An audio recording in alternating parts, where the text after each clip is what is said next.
তো চলো আজকের দিনটার কিছু ভিডিও ক্লিপ তোমাদের সাথে শেয়ার করব। আজকে ছিল মামামের পাপার জন্মদিন। তো সন্ধ্যাবেলা চলে এসছে আর ওর জন্য একটা গিফট কিনে নিয়ে এসেছিলাম জন্মদিন উপলক্ষে। সেটাই ওকে দেওয়াতে দেখো রিয়াকশনটা কেমন হয়। তো প্রথমে কেমন একটা করছিল, বলছিল এসবের কি দরকার ছিল, কেন নিয়ে এসছিস, এগুলোই আর কি। তো তারপরে আবার ও খুলেও দেখলো, একটু পরেও দেখছিল। আর আমরা সবাই যখন এক জায়গাতে থাকি এরকম আড্ডা হাসি মজা তো চলতেই থাকে।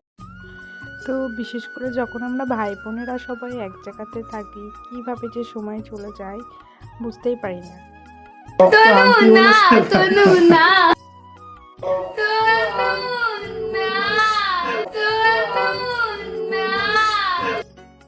তো এরকম চলতেই থাকে আমাদের মধ্যে। আর মামাম এখানে আমার কোলে ঘুমাচ্ছিল, আর সোমনাথকে এটা পড়তে পড়াতে পড়ে দেখি একটু ফর্মা মেরে নিচ্ছে। এখানে সবাই মজা করছে, আর আমিও একটা সোয়েটার কিনেছিলাম সেটা একটু দেখিয়ে দিই।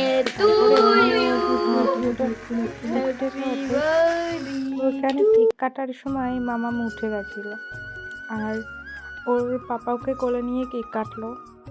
আমরা সবাই উইশ করছিলাম, একটু চিল্লামিল্লি হচ্ছিল, তার জন্য ও কান্না করছিল, তাই আমি আবার কোলে নিয়ে নিলাম পাপার থেকে। আর ও কেকটা কেটে সবাইকে খাইয়ে দিচ্ছিল। আর রাতে আমাদের মেনুতে ছিল ফ্রাইড রাইস, আলুর দম, চিকেন, পায়েস, এগুলো স্যালাড। ভিডিওটা এই পর্যন্ত, কেমন লাগলো জানাবেন।